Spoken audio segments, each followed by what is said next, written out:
एक और सवाल देखते हैं हम। ये सवाल जरा पढ़ें। इसमें हमने स्टेटमेंट ऑफ फाइनेंशियल पोजीशन जो है 31 दिसंबर 2015 की बनानी है। स्टेटमेंट ऑफ कॉम्प्रिहेंसिव इनकम जो है 31 दिसंबर 2015 की बनानी है। Statement of changes in equity जो है वो भी क्या करनी है हमने, 31 दिसंबर 2015 की बनानी है। तो ये एक कॉम्प्लेक्स क्वेश्चन आप कह सकते हैं, जिसमें हम SOFP भी बना रहे होंगे, SOCI भी बना रहे होंगे, और SOCIE भी बना रहे होंगे। कहते हैं द फॉलोइंग इंफॉर्मेशन जो है उसने हमें गिवन किया AEL की 13, 14, 15 और 15 के ड्राफ्ट ये ऑडिटेड है। ये हमारे पास क्या है, ड्राफ्टेड है। PPE है, स्टोर्स एंड स्पेयर्स है, रिटेन्ड अर्निंग है, नेट प्रॉफिट है। कहता है in the above financial statement AEL has recognized consumption of spare part as expense. जो स्पेयर पार्ट इस्तेमाल कर रहे हैं उसने क्या किया है, एज एन एक्सपेंस के तौर के ऊपर रिकॉर्ड कर लिया हुआ है। AEL has decided to change its above policy. उन्होंने क्या, हम अपनी पॉलिसी चेंज करने लगे हैं। Classify consumption of spaces having useful life of more than 1 year as capital spaces. मतलब जो स्पेयर्स हैं जिसके लाइफ 1 साल से ज्यादा है उन्हें हम क्या करेंगे, हम उन्हें कैपिटलाइज कर रहे होंगे अंडर पीपी। ये पीपी का पार्ट बनेंगे। अब ये क्या हो रहा है, पहले इन्होंने एक्सपेंस आउट किया था, ये इनकी पॉलिसी थी, अब पॉलिसी चेंज हो गई है। अब वो कह रहे हैं ये कैपिटलाइज होने चाहिए। तो पॉलिसी का चेंज, सवाल पढ़ के समझ आएगा माइंड में क्या होना चाहिए, ये रेट्रोस्पेक्टिव एप्लीकेशन के मुताबिक इसका ट्रीटमेंट होना चाहिए। कहता है following information pertains to capital spares consume during the past 3 year. ये है जो पार्ट इशू हुए थे 55 में, उनकी लाइफ 5 साल थी। 14 की लाइफ ये थी। 15 वालों की लाइफ 4 साल थी। Depreciation on these parts is to be charge using straight line method over useful life. हमने क्या करना है, इनके ऊपर डेप्रिसिएशन जो है वो भी चार्ज करनी है। जी, सवाल समझ आया।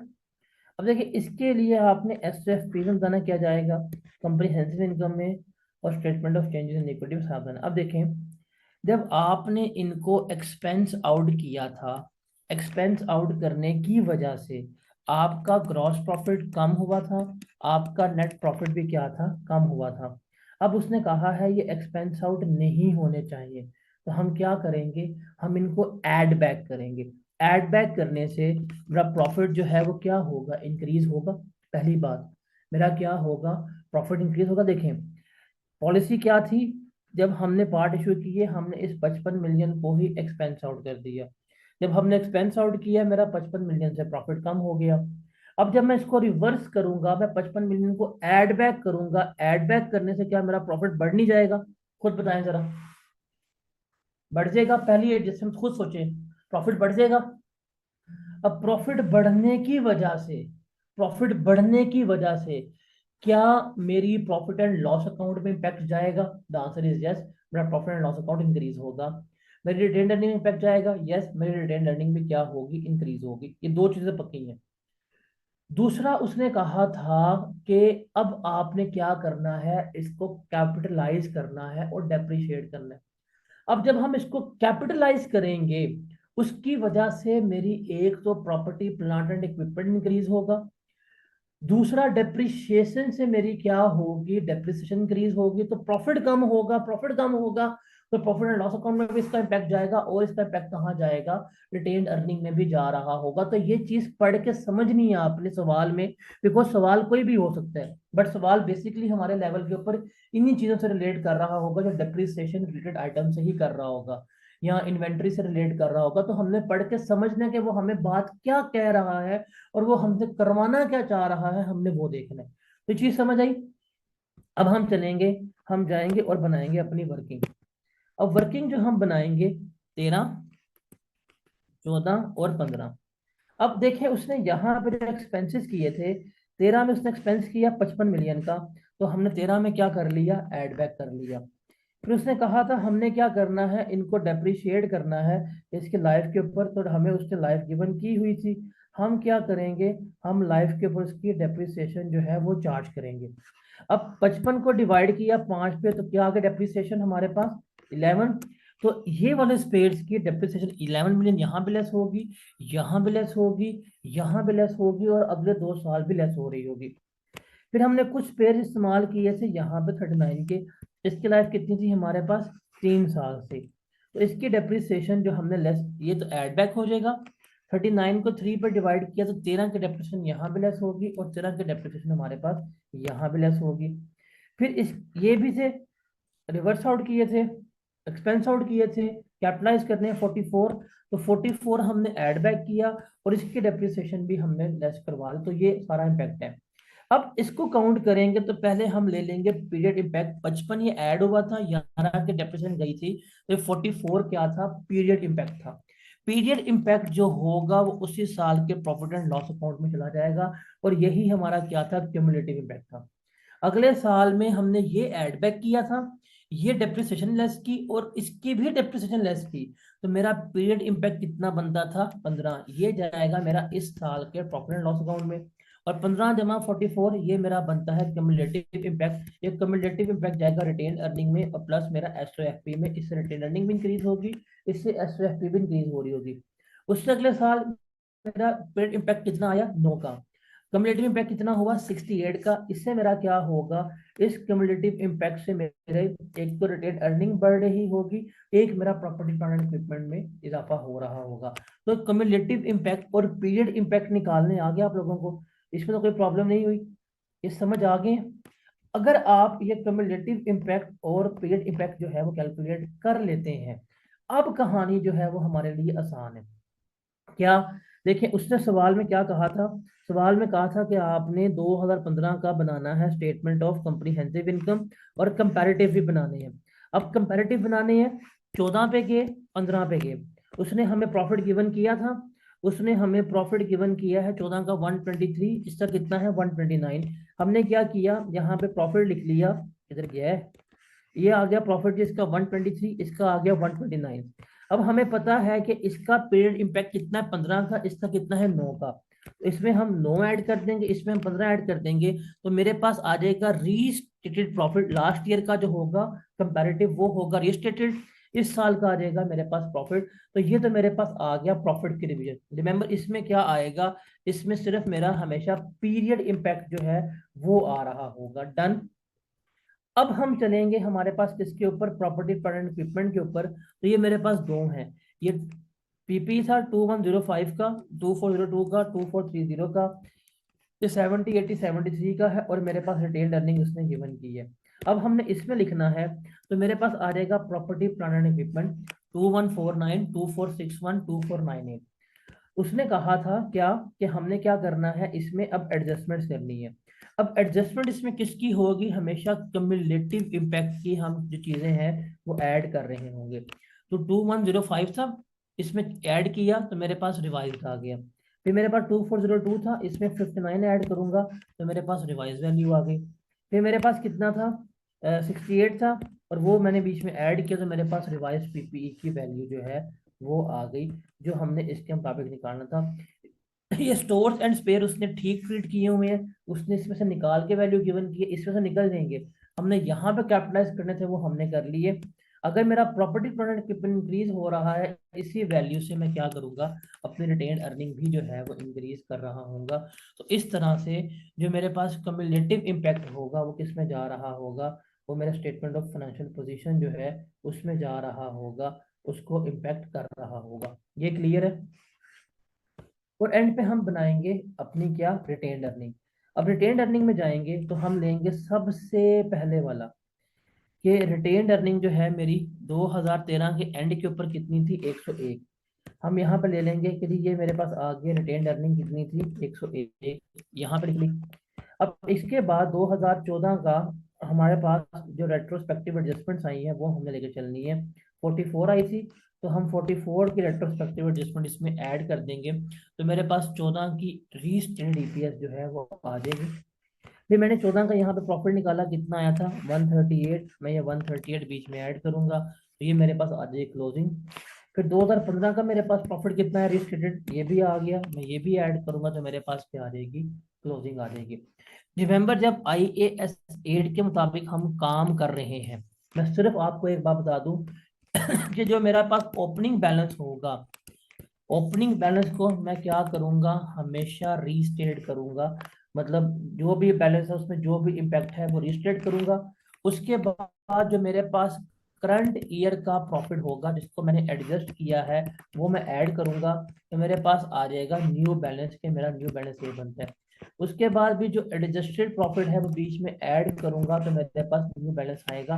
रिमेंबर ये बैलेंस हमारा हमेशा जो यहाँ पे आया है वो इसके बराबर होगा। देखिए 421 है, ये भी हमारा कितना बनेगा 421। ये 283 था, ये भी हमारा कितना बनेगा 283 बनेगा।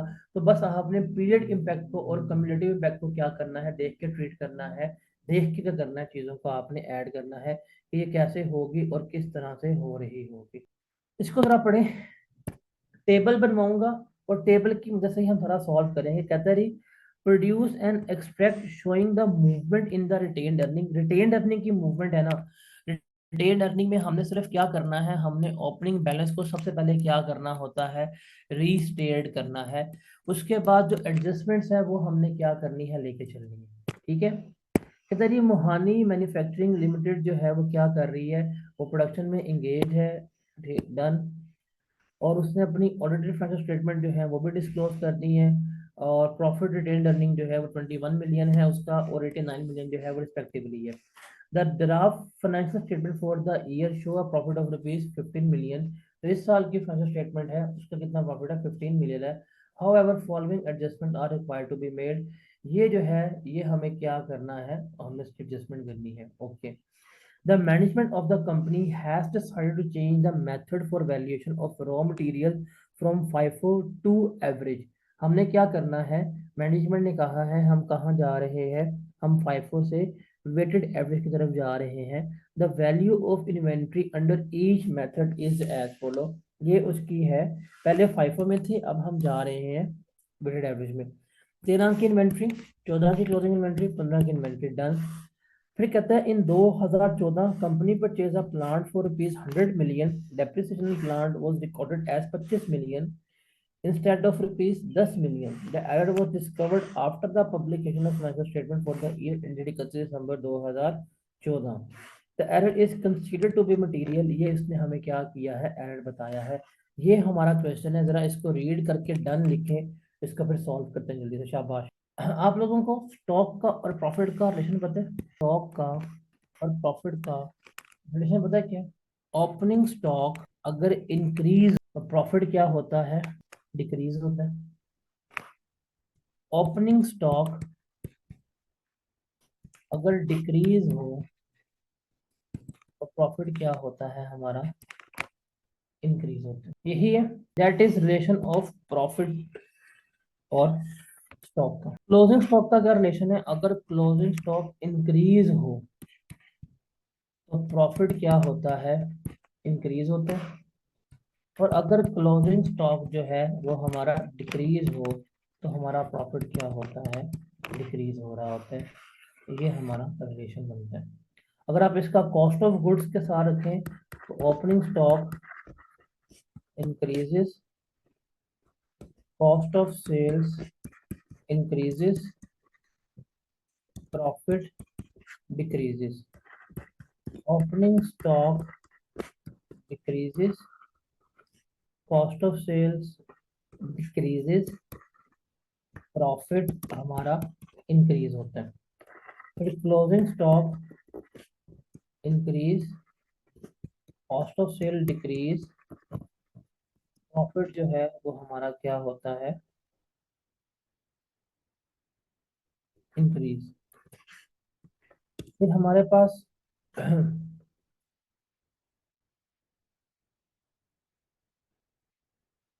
क्लोजिंग स्टॉक अगर डिक्रीज होती है, कॉस्ट ऑफ सेल इंक्रीज होती है और प्रॉफिट हमारा डिक्रीज होता है, तो ये बातें जो है ये आपने हमेशा याद रखनी है, इसको जरा भूलना नहीं है आपने। ठीक है, इसको बेशक स्क्रीनशॉट ले लेना, यही चीज जो है बस आपको कंफ्यूज होती है जो है। अब देखें यहाँ पे बेसिकली क्या हो रहा है, हमारा यहाँ पे स्टॉक टेकिंग मेथड जो है वो चेंज हो रहा है। अब जो स्टॉक टेकिंग मेथड चेंज हो रहा है उसका इम्पैक्ट हमने लेना है। पॉलिसी चेंज है, जहां तक प्रैक्टिकेबल है वहां तक हम क्या करेंगे, इसको लेकर चलेंगे। ठीक है, अब हम देखते हैं, मेरे पास स्टॉक था पहले यहाँ पे, अब चला गया यहाँ पे। देखें जो 13 का क्लोजिंग है क्या वो 14 का ओपनिंग है? जो 13 का क्लोजिंग है क्या वो 14 का ओपनिंग है? तो इसका मतलब हम 13 के क्लोजिंग को भी इम्पैक्ट करेंगे, हम 14 के ओपनिंग को भी क्या करेंगे, इम्पैक्ट करेंगे। सिमिलरली 14 का क्लोजिंग है वो 15 का ओपनिंग है, तो ये सारा इम्पैक्ट जो है वो हमने लिखना है। देखिए पहले मेरे पास 37 था, 37 से कहाँ चला गया, 35.5 पे चला गया। अब क्लोजिंग स्टॉक मेरा इंक्रीज हुआ है कि डिक्रीज हुआ है, बताएं। क्लोजिंग स्टॉक इंक्रीज हुआ है कि डिक्रीज हुआ है? डिक्रीज हुआ है। आप जाएंगे, आप वर्किंग बनाएंगे, आप साल लिखेंगे यदि आपके पास 13 है, 14 है, 15 है, ऊपर लिख लें आप क्लोजिंग इन्वेंट्री, नीचे लिख लें आप ओपनिंग इन्वेंट्री।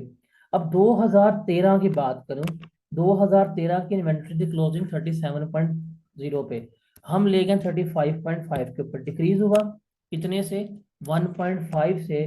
तो ये हम रिकॉर्ड करेंगे decrease in inventory. Decrease in inventory का मतलब है क्लोजिंग के हमारा प्रॉफिट जो है वो भी क्या होगा, कम हो रहा होगा। हमने क्या कर लिया, उसको रिकॉर्ड कर लिया। डन। इसकी समझ आई? Decrease in closing inventory, decrease in profit, समझ आ गई? अब ये 13 में हो गया। अब 14 में चलते हैं। पहले क्या था, ध्यान से सुनिएगा। पहले 2013 की क्लोजिंग, 14 की ओपनिंग थी। तो ओपनिंग बैलेंस जो था 2014 का, वो था पहले 42 पॉइंट, सॉरी, वो था पहले हमारा 37.0। अब हमने रिवाइज कर दिया, वो कितना हो गया, 35.5। तो क्या मेरा opening balance, opening inventory increase नहीं होगी, सॉरी डिक्रीज नहीं होगी? डिक्रीज होगी है ना। पहले मेरे पास 37 थी, अब हो गई 35.5। तो ओपनिंग इन्वेंट्री में क्या हुआ, इज डिक्रीज हुआ। तो ओपनिंग इन्वेंट्री में डिक्रीज होगा तो हम क्या करेंगे, इसको लेस करेंगे। देख लेते हैं फिर। देखें ये था हमारे पास 2013। फाइफो में हमने रिकॉर्ड की थी इन्वेंट्री, हमारे कितने की थी, दैट वाज, उसने हमें गिवन की थी 37 की। हम चले गए हैं वेटेड एवरेज पे, ये है 35.5 की, ये था। हम इसके ऊपर मूव हो गए ना, तो क्लोजिंग इन्वेंट्री तो इफेक्ट आया, क्लोजिंग इन्वेंट्री हमारी कम हुई, हमने प्रॉफिट कम कर दिया।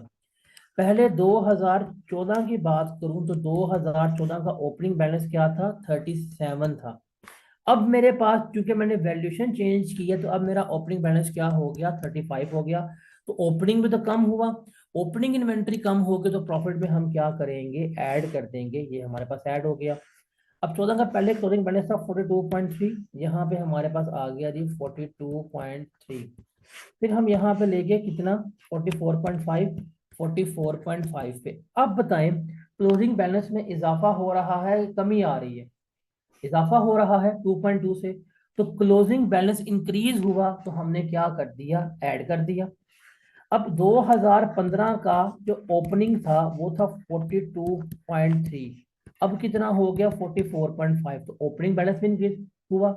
ओपनिंग बैलेंस इंक्रीज होने का मतलब है कि मेरा प्रॉफिट कम हो गया, वो मैंने कम करवा दिया। फिर 15 के क्लोजिंग बैलेंस 58.4 था, अब हो गया 54.4। तो 58.4 से हम चले गए 54.4 पे, भी मेरा क्लोजिंग बैलेंस कम हो गया, तो ये मेरा प्रॉफिट जो है वो रिड्यूस हो जाएगा। तो यहाँ पे मैंने रिडक्शन कर दी, ये मेरा 1.5 यहाँ पे आया, यहाँ पे मेरा 3.7 आया, यहाँ पे मेरे पास क्या आ जाएगा, 6.2 आ जाएगा। ये मेरा बनेगा पीरियड इम्पैक्ट, इतना मेरा क्या बनता है, पीरियड इम्पैक्ट बनता है। इस वर्किंग की समझ आई आप लोगों को, कि जो मेरा पीरियड इम्पैक्ट बन रहा है कैसे है और कैसे नहीं है। अब उसके बाद हम चलेंगे अपनी इसको रीस्टेट करने के लिए। देखें हमें सिर्फ जो है वो क्या करना पड़ेगा, ओपनिंग बैलेंस को लेके चलना पड़ेगा। मेरे पास था ओपनिंग बैलेंस कितना, रिटेन्ड अर्निंग का उसने हमें गिवन किया हुआ है 31 दिसंबर 2014, मतलब इस साल का ओपनिंग जिसने गिवन किया हुआ था डेट वाज 89 मिलियन, और उसमें 21 मिलियन शामिल था। तो हम तो ये नहीं लेके चलेंगे, हम 89 में से 21 जो है वो लेस करवा देंगे, तो मेरे पास कितना बैलेंस आएगा, 68, 68 आएगा ना। तो ये 14 का ओपनिंग मतलब 13 का क्लोजिंग है, इसमें सबसे पहले जो है 2013 के क्लोजिंग स्टॉक की हम क्या करेंगे, एडजस्टमेंट करेंगे। ये 1.5 से लेस होना था, ये हम 1.5 से लेस करवाएंगे, तो मेरे पास आ जाएगा, ये मेरा बनता है रीस्टेटेड बैलेंस। कितना बनेगा? 68 में से 1.5 के 66.5। 66.5 जो है वो हम क्या करेंगे, ऐड कर रहे होंगे। ये है मेरे पास रीस्टेटेड बैलेंस यकम 14 का। अब हम इसमें ऐड करेंगे प्रॉफिट। अब मेरे पास प्रॉफिट फॉर द ईयर है कितना, 21, तो मैंने यहाँ पे 21 ले लिया। 3.7 ये आ जाएगा मेरा बीच में, प्लस ये वाली एंट्री के एरर हो गया था। 25 मिलियन डेप्रिसिएशन लिख दी थी, कितनी होनी चाहिए थी, 10। तो हमने 15 से डेप्रिसिएशन ज़्यादा की हुई थी, 15 से प्रॉफिट कम था, तो 15 हम इसमें क्या कर देंगे, ऐड कर देंगे। तो बताएं, 21 जमा 15 जमा 3.7 कितना बनता है, 21, 24.7, 34.7,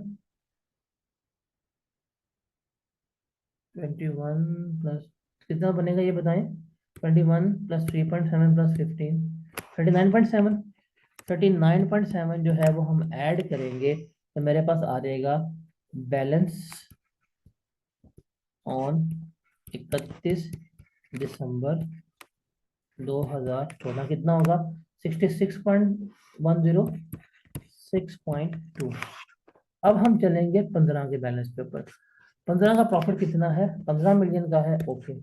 हम यहाँ पे 2015 का प्रॉफिट ऐड कर देंगे, कितना है हमारे पास, 15 मिलियन का है। इसमें 6.2 की एडजस्टमेंट भी लेस हो जाएगी, नेगेटिव था, 6.2 लेस हो जाएगा, कितना आएगा, 8.8।